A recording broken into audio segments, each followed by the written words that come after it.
तो प्रथम श्री काकभुसुंडी जी ने श्री गरुड़ जी को अपना अनुभव बताया, आत्म अनुभव बताया कि कैसे मुझे कभी मोह हुआ था, फिर कैसे मैंने प्रभु की माया का दर्शन किया। और श्री काकभुसुंडी जी ने बताया कि भाई 100 कल्प तक मैं यहां से वहां और वहां से यहां भ्रमता रहा, फिर अंत में फिर मेरे कष्ट की निवृत्ति कैसे हुई, मेरा दुख कैसे दूर हुआ, कि जब प्रभु ने अपना वरद हस्त मेरे मस्तक पर पधराया। मोहग्रस्त हो गए जब अर्जुन, शरीर शिथिल पड़ गया, मन में सब प्रकार के अनुचित विचार आने लगे, विषादग्रस्त हो गए जब अर्जुन, उस दुख से मुक्ति कब मिली? जब भगवान ने कहा भाई तू मेरी शरण में आ। अर्जुन शरण में आए, भगवान ने सर पर हाथ रखा, अर्जुन ने कहा अब मेरा मोह नष्ट हो गया है। नष्टो मोहा, मेरा मोह नष्ट हो गया। स्मृतिर्लब्ध्वा, मुझे समझ में आ गया है सही क्या है और गलत क्या है, उचित अनुचित आपकी कृपा से मुझे समझ में आ गया है। नहीं ज्ञानेन सदृशम पवित्रमिह विद्यते, ज्ञान के जैसा पवित्र करने वाला और कुछ नहीं है।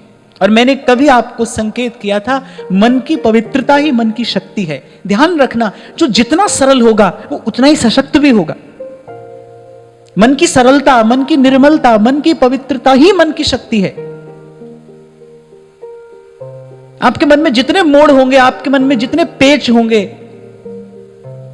आप उतने ही दुर्बल होंगे, आप उतने ही निर्बल होंगे। ये बहुत समझने की बात है। जितना मन को साफ सुथरा रखोगे ना, उतना मन शक्तिशाली रहेगा, उतना मन बलवान रहेगा, उतने आपके संकल्प बलवान होंगे। जितना आपका मन सरल रहेगा, सरलता ही शक्ति है।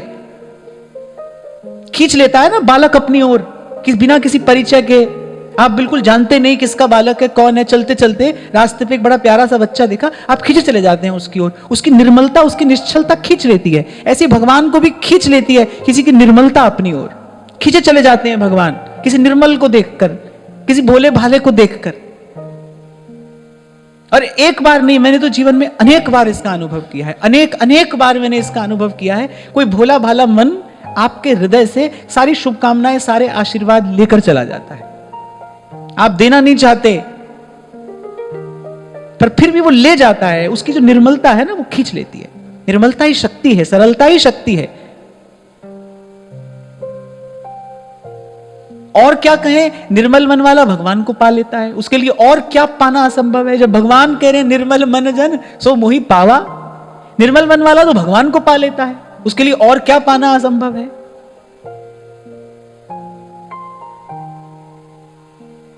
और कहीं पढ़ा था मैंने, अच्छी बात है, कि रास्ता तो सीधा सीधा सा ही है, मोड़ तो सारे मन के हैं। मन सीधा चलना जानता ही नहीं, मन अपनी कुटिलता छोड़ता ही नहीं। सीधा सरल हो जाए मन, सब प्रकार का छिपाव, बनाव, दुराव प्रयास करके हम दूर रख पाए अपने जीवन से। मुझे तो लगता है ये सबसे बड़ी साधना है। सीधा सरल निष्कपट निश्चल सा मन रहे हमारा, ये सबसे बड़ी साधना है। ये जितना सब साधन किया जा रहा है इसीलिए तो किया जा रहा है ना भाई, हमारा जीवन पवित्र रहे। किसी के चरित्र की पवित्रता ही तो उसको इतना ऊंचा, इतना श्रेष्ठ बना देती है कि देवता भी उसके सन्मुख आकर नत हो जाते। उसके चरित्र की पवित्रता है। आपने पता नहीं कभी इस बात पर विचार किया कि नहीं किया, पर ध्यान रखना, पवित्रता ही सबसे बड़ी शक्ति है। इस सारे अस्तित्व में आप ढूंढने निकल जाना, पवित्रता सबसे बड़ी शक्ति है। जीवन की पवित्रता बनी रहे, साफ सुथरा सा मन रहे, भोला भाला सा, निश्चल सा, सरल सा मन। छल करके, कपट करके अपने लिए कांटा बोने के अतिरिक्त और कुछ नहीं करता है मनुष्य। एक बात तो गांठ बांधकर रख लेना, कोई भी युग हो, कोई भी काल हो, आप किसी के साथ छल नहीं करते, आप अपने साथ करते हो। आप कभी सोचो ना कि आपने बना लिया किसी को, ना ना ना, कुछ नहीं हुआ। आपने केवल अपने लिए एक कांटे का बीज बोया है, जो कभी आपको तब चुभेगा जब आपने उसकी कल्पना भी नहीं की होगी। दोनों ही बातें हैं। सारे जीवन का संघर्ष भी एक दिन आपसे टकराता है आकर, बड़े सुंदर रूप में। व्यर्थ तो यहां पर कुछ भी नहीं जाता, पाप हो या पुण्य प्रकट हो ही जाता है, सामने आ ही जाता है। और जो कभी कांटे का बीज आप बोकर आए हो ना, वो आ जाएगा, वो चुभेगा आपके पैर में कभी, जब आप बड़ी शीघ्रता में होंगे, जब आपको बड़ी जल्दी होगी चलने की, वो उस समय आपके पांव में आकर चुभेगा। ध्यान रखना, सावधान रहना। इसलिए तो कभी सोचना ही नहीं कि मैं कर लूंगा किसी के साथ छल, मैंने कर लिया। ना ना, आपने जो किया है अपने लिए किया है, अपने साथ किया है। और भगवान ने आपको करने का अधिकार दिया है, कर्मण्येवाधिकारस्ते। ईश्वर ने आपको अधिकार दिया है, जो आपके मन में आए करिए। बड़ी सुंदर बात महाराज वाणी में कह रहे हैं, चंगियाइया बुरियाइया बाचे धर्म अधूर,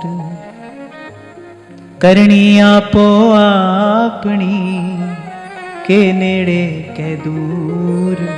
सतनाम सतनाम सतनाम सतनाम। चंगियाइयां बुरियाइयां बाचा धर्म हुदूर। अच्छी बुरी सब बात कही जा चुकी है, जो भला है जो बुरा है सब कहा जा चुका है। फिर कहा है करनी आपो आपनी के नेड़े के दूर। जो किया है वो आज नहीं तो कल सामने आ ही जाएगा। और मैं तो वैसे भी एक बात प्राय करके आपसे कहता ही हूं कि जिसके जीवन में किसी सत्पुरुष का संग है, जिसके जीवन में अच्छा विचार है, जिसके जीवन में शुभ विचार है, उसके जीवन में कम से कम ये तो होना ही चाहिए ना कि वो कुछ भी करने से पहले थोड़ा विचार कर ले। दो ही विकल्प है आपके पास, या तो आप करने से पहले विचार कर लो, नहीं तो करने के बाद पश्चाताप कर लेना। दो ही बातें हैं। तो अच्छा तो यही है, अगर प्रभु ने आपके लिए ऐसी व्यवस्था की है कि आपके जीवन में कोई श्रेष्ठ जन है, कोई गुरुजन है, कोई शुभ विचार देने वाला है, आपको सरल शब्दों में कहूं तो कोई अच्छी सलाह आपको देने वाला है, आपके हित की बात आपको बताने वाला है, तो फिर इतना तो होना चाहिए भाई कि करने से पहले हम थोड़े सावधान रहें, थोड़ा विचार करें। इतना मूर्ख कोई भी नहीं है जो भला बुरा न जानता हो। चंगियाइयां बुरियाइयां बाचे धर्म हदूर, करनी आपो आपनी के नेड़े के दूर। इसलिए तो मैं कई बार कहता हूं भाई, आज माता पिता अपने बालक को सारी सुख सुविधा तो देते हैं, देश विदेश में उसकी पढ़ाई का इंतजाम करेंगे, सब सुख सुविधा उसको देते हैं, पर संस्कार नहीं देते। ध्यान रखना, ध्यान रखना। करनी आपो आपनी, अपना ही किया आपके साथ में है। Pains and pleasures are always personal. आपका दुख आपका सुख कोई बांट नहीं सकता है आपके साथ, वो तो आपके ही हिस्से का है। इसीलिए यदि माता पिता चाहे ना बालक सुखी रहे, तो फिर पहले बालक को संस्कारी बनाइए। परसों में यही बात तो आपसे कह रहा था ना, क्या कहां आ गए हम कि आज बालक को प्रणाम करना तक नहीं आता है। क्यों? क्योंकि माता पिता कोई नहीं देखा कभी उसने अपने घर के बड़े बूढ़ों को आदर सहित प्रणाम करते, उसने कभी अपने माता पिता कोई नहीं देखा है। बालक कहां से सीखेगा? सबसे बड़ा शिक्षक तो आचरण होता है ना, उपदेश शिक्षक नहीं, आचरण शिक्षक है। जिसको झुकना नहीं आएगा वो आशीर्वाद का पात्र कैसे बनेगा? छोटी छोटी बातें हैं पर सजा देती हैं ये जीवन को, सुंदर बना देती हैं, आकर्षक बना देती हैं आपके जीवन को। भक्ति की बात तो होगी, करेंगे हम, उसी के लिए आप और मैं मिले हैं, पर किससे होगी? यही बात मैं आपको उस दिन कह रहा था, ये तो दो परम हंसों के बीच की वार्ता है। काग वसुंडी गरुड़ दोनों गुण और ज्ञान के निधान हैं, एक भगवान के पार्षद हैं और एक की स्तुति त्रिभुवन गुरु महादेव कर रहे हैं, स्तुति कर रहे हैं काग वसुंडी जी की। तो ये बात तो हम करेंगे ही, पर ऐसे थोड़ी थोड़ी आपके मेरे हृदय की भूमि भी तैयार हो इसके लिए।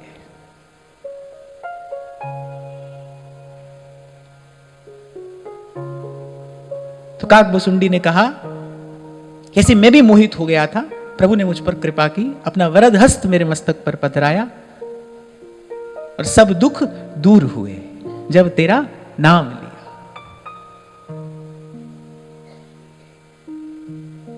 और जब प्रभु की कृपा हुई, प्रभु के सन्मुख हुआ, सजल नयन पुलकित कर जोरी,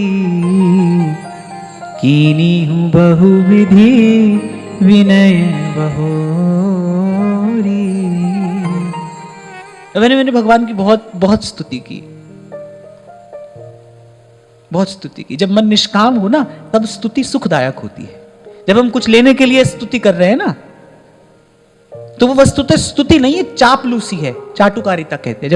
जब आप किसी को अच्छा इसलिए बताते हैं ना कि आपको उससे कुछ लेना है, आपको उससे कुछ आशा है, जैसे चंदा लेने वाले जाते हैं ना, अरे सेठ जी आप तो इतने उदार हैं, आप तो इतने दयालु हैं, आप तो ऐसे, आप तो ऐसे। तो कोई स्तुति नहीं है, वो प्रशंसा नहीं है, वो तो चाटुकारिता है, चापलूसी है।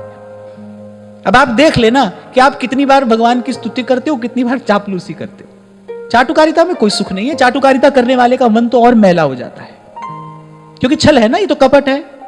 तो ऐसा कपट कम से कम प्रभु से नहीं करना। भगवान की स्तुति में तो बड़ा आनंद है। श्रीमद् भागवत में कितनी स्तुतियां हैं। आप देखो कि ब्रह्मादिक से लेकर भगवान के सब भक्त भगवान की भांति भांति से स्तुति कर रहे हैं। कितनी स्तुतियां श्रीमद् भागवत में हैं, और उसमें से कुछ तो बहुत ही अद्भुत हैं। मुझे महाराज श्री ने संकेत किया था कि कभी आप उन स्तुतियों पर चर्चा करें। कैसा भगवान के स्वरूप स्वभाव का वर्णन भगवान के भक्तों ने किया है, उनके लिए भी सुखद, आज तक हम जैसे लोगों के लिए भी, अस्मदादि जीवों के लिए भी वो कितनी सुखद है, क्योंकि वो स्तुतियां हैं। स्तुति कर रहे हैं भगवान की, जय जयकार कर रहे हैं, कृतज्ञता ज्ञापित कर रहे हैं, धन्यवाद करते हैं प्रभु का। हम जो करते हैं ना वो चाटुकारिता है, चापलूसी, इसलिए कर रहे हैं भाई हमको कुछ मिलेगा, हमको कुछ मिलेगा।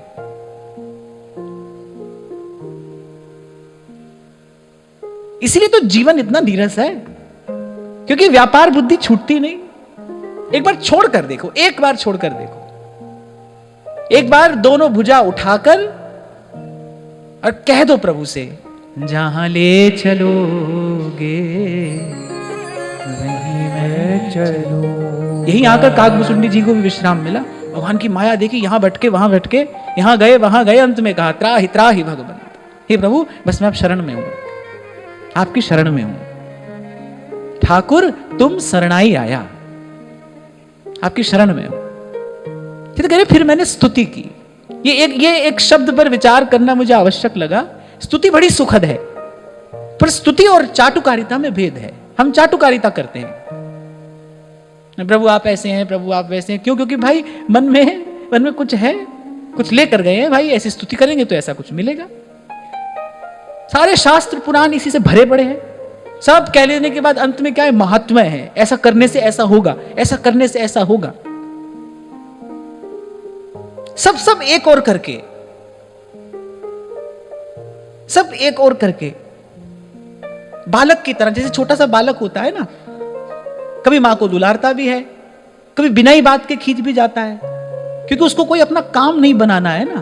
तो बालक है, वो तो अपने सहज स्वभाव से बस लगा है किसी ना किसी प्रकार मां से। ऐसे ही बस सहज स्वभाव से बालक की नाई ऐसे बस प्रभु से लगे रहिए।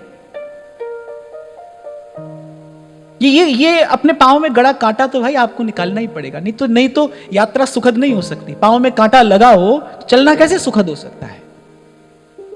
ये जो सकामता का कांटा लगा हुआ है ना, हमको कुछ मिलेगा, ऐसा करेंगे तो ऐसा मिलेगा, ये कांटा तो निकालना पड़ेगा।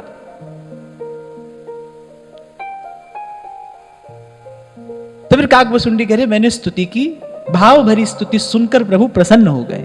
सुन सप्रेम मन मम बानी, देख दीन निज दास, बचन सुखद गंभीर मृदु, बोले रमा निवास। और बोले मुझे दीन जानकर, दीन माने प्रभु ने जान लिया मेरे हृदय की उस भावना को, अंतर्यामी ने पहचान लिया कि यह वस्तुतः समर्पित है। अब इसका मेरे अतिरिक्त कोई और आश्रय नहीं है, ये सब ओर से थक कर हार कर आया है। फिर भगवान क्या बोले? काकभुसुंडी माग बर, अति प्रसन्न मोहि जान, अनिमादिक सिद्धि अपर रिधि, मोक्ष सकल सुख खान। भगवान ने कहा मांग में प्रसन्न हूं। कोई बिरला ही होता है जिसके जीवन में यह क्षण आता है जब भगवान कहे कि मैं प्रसन्न हूं। मांग क्या मांगता है? मैं सब देने को प्रस्तुत हूं। बोले अनिमादिक सिद्धियां और रिद्धियां, सकल सुखों की खान, मोक्ष, बता क्या मांगता है? मैं सब देने को प्रस्तुत हूं, कृत संकल्प हूं तुझे देने के लिए। तूने मुझे रिझा लिया है, तूने मुझे प्रसन्न कर लिया है। ज्ञान विवेक विरति विज्ञाना, मुनि दुर्लभ गुण जे जगनान, आज देऊं सब संशय नाही, जो मांग जो तो ही भाव मन मान। बोले ज्ञान, तत्व ज्ञान, विवेक, वैराग्य, बोले वो सब भी जो बड़े बड़े ऋषि मुनियों को दुर्लभ है, सब रिद्धियां सिद्धियां, अरे और तो और सब सुखों की खान मोक्ष, मैं सब कुछ तुझे देने को तैयार हूं, मांग क्या मांगता है। सुन प्रभु बचन अधिक अनुराग्यों, मन अनुमान करन तवला। पर काकभुसुंडी जी भी भक्त हैं, तभी तो भगवान रिझे। अच्छा, और कभी आपको मैंने कहा था कि जो बिना बोले ही सब जानता हो वो क्यों पूछता है। भगवान भक्त के साथ लीला करते हैं, ये लीला न होती तो आपको मुझे ये कथा, ये गाथा कहने सुनने का अवसर क्यों मिलता, कैसे मिलता। और मैं तो कहता हूं भक्त का एक ही प्रयास होता है, वो तो सोते जगते उठते बैठते केवल अपने प्रभु का यश गाता है। और भगवान की लीला कैसी होती है, भगवान अपनी एक एक लीला से केवल अपने भक्त को यश देते हैं। देखो, गरुड़ जी को काकभुसुंडी जी के पास भेजा महादेव ने, काकभुसुंडी जी को यश देने के लिए। काकभुसुंडी जी ने स्वयं कहा, हे गरुड़ जी, आपको ना मोह है और ना आपको कोई संशय हुआ है, दीन ही रघुपति मोहे बढ़ाए। ये तो प्रभु ने मुझे बढ़ाई दी है, आपको कैसे मोह हो सकता है। श्री रघुनाथ जी मुझे यश देना चाहते हैं, इसीलिए आपको मेरे पास में भेजा है। और यहां भी भगवान काकभुसुंडी जी का यश प्रकट करना चाह रहे हैं। बड़े ध्यान से सुनना, बड़ी बड़ी प्यारी घटना है। काकभुसुंडी जी ने कहा कि जब मैंने प्रभु की वाणी सुनी तो धीरे मेरा रोम रोम प्रेम से पूरित हो गया, लेकिन मैंने मन में विचार किया, प्रभु कह देन सकल सुख सही। फिर भगवान ने सब सुख देने की बात मुझे की है, ज्ञान, वैराग्य, तत्व ज्ञान, अणिमादिक सिद्धियां, रिद्धियां, यहां तक कि मोक्ष की बात भी भगवान ने की है। प्रभु कह देन सकल सुख सही, पर भगति आपनी देन ना कही। लेकिन प्रभु ने अपने मुख से अपनी भक्ति की बात नहीं की।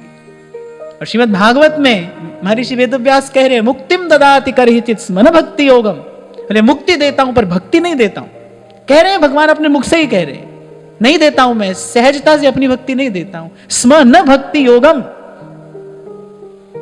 तभी आप और मैं रोज कहते हैं, नित्य कहते हैं, बार बार वर मांगे हूं, हरखि देहु श्री राम, पद सरोज अन पाय, भक्ति सदा सत। अब देखो भगवान प्रसन्न है, कह रहे तूने मुझे प्रसन्न कर लिया है काकभुसुंडी, वर मांग, मैं प्रसन्न होकर तुझे सब कुछ देने को प्रस्तुत हूं।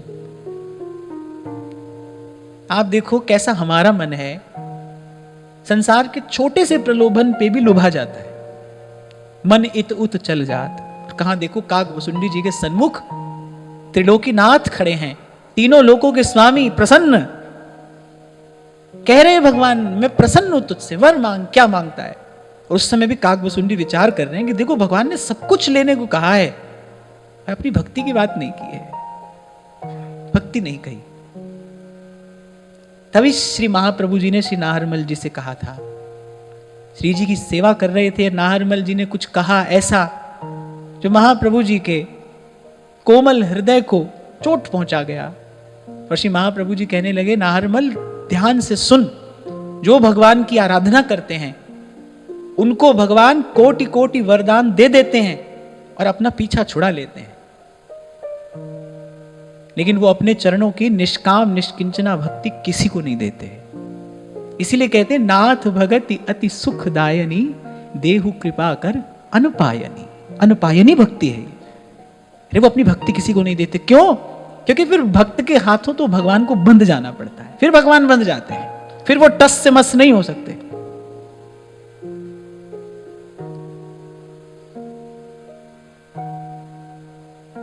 जहां तक प्रभु कह रहे हैं हम, मैं देता हूं तुम लो, एक दे रहा है एक ले रहा है, तो फिर लेना देना चलता ही तो रहा,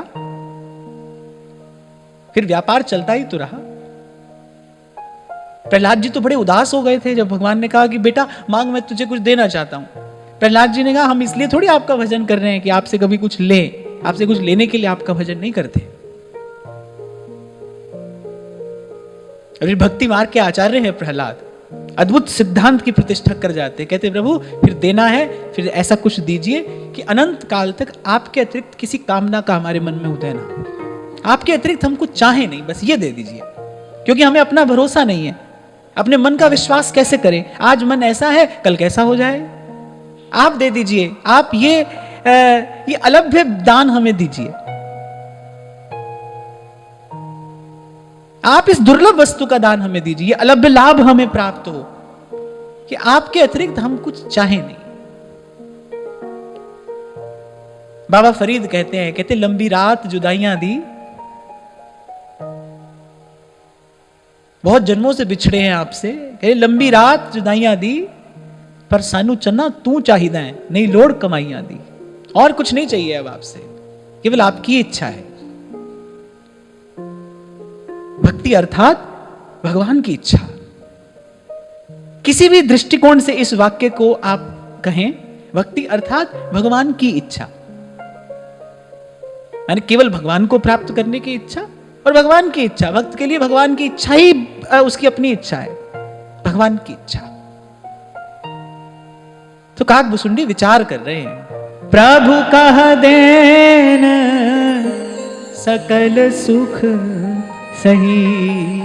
मैंने कहा ये तो सत्य है, भगवान ने सब कुछ देने की बात की है। भगति आपनी देन ना कही, भगतिहीन गुण सब सुख ऐसे, लवन बिना बहु बिंजन जैसे, भजनहीन सुख कमने काजा, अस विचारी बोले खगराजा। मैं उस दिन भी आपसे कह रहा था ना कि मुझे अगर कहा जाए कि आप किस ग्रंथ को पहला प्रणाम करेंगे, तो मैं पहला प्रणाम मानस को करूंगा। मेरे जीवन में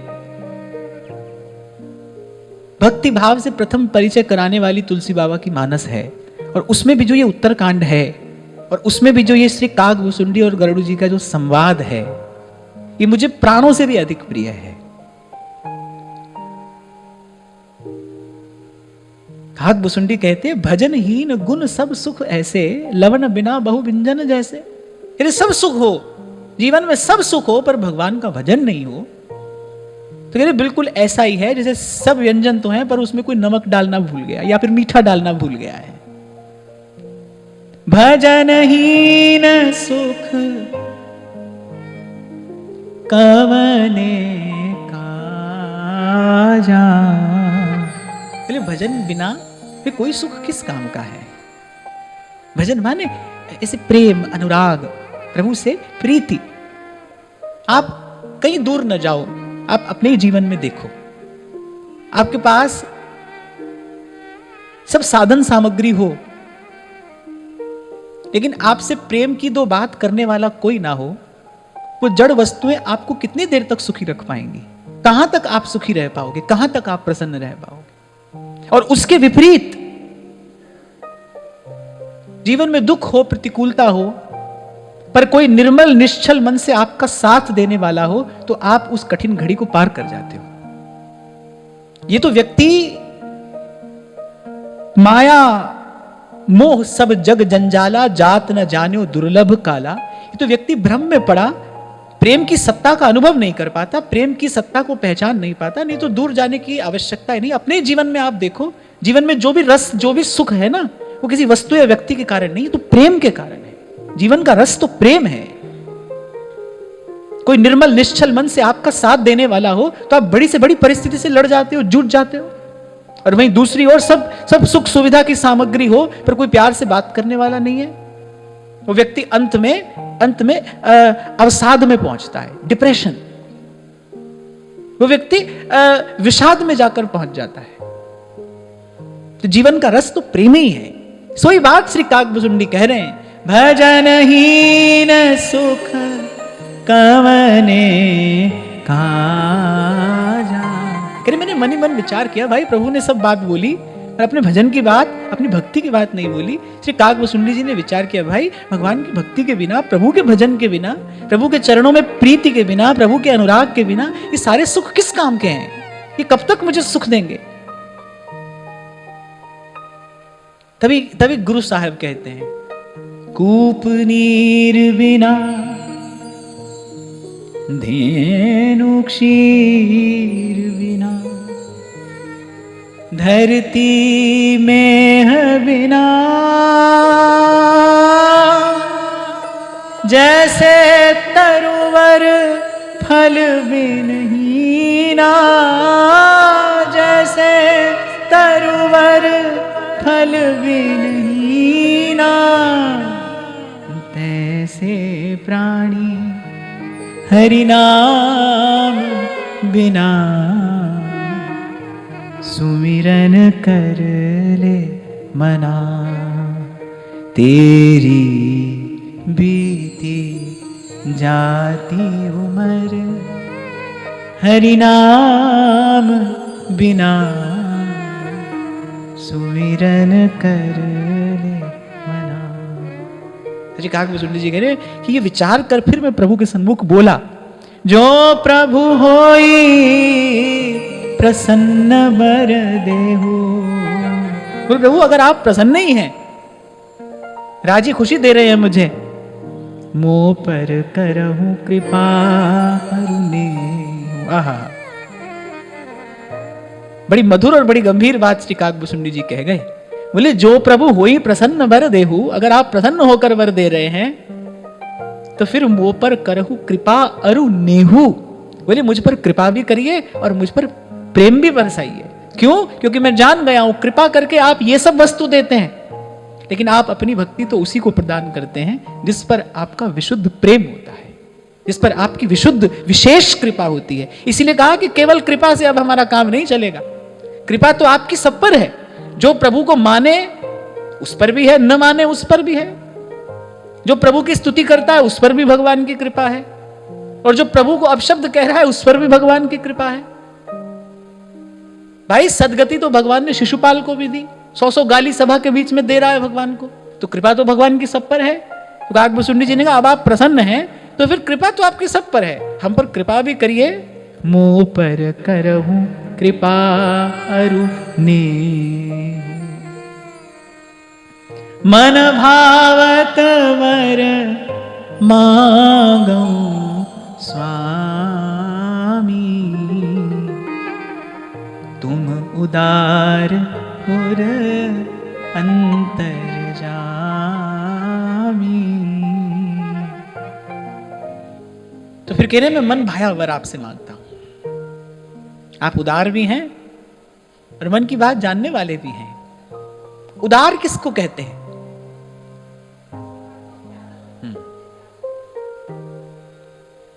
ये छोटे छोटे पाठ मुझे लगता है याद रखने के होते हैं, पर अच्छा है आप याद रखते हो। उदार कौन होता है? जो अपनी सामर्थ्य से अधिक दे। संसार में कोई उदार नहीं है। संसार में जो देता है वो पहले अपने लिए बचाकर रखता है, फिर आपको देता है।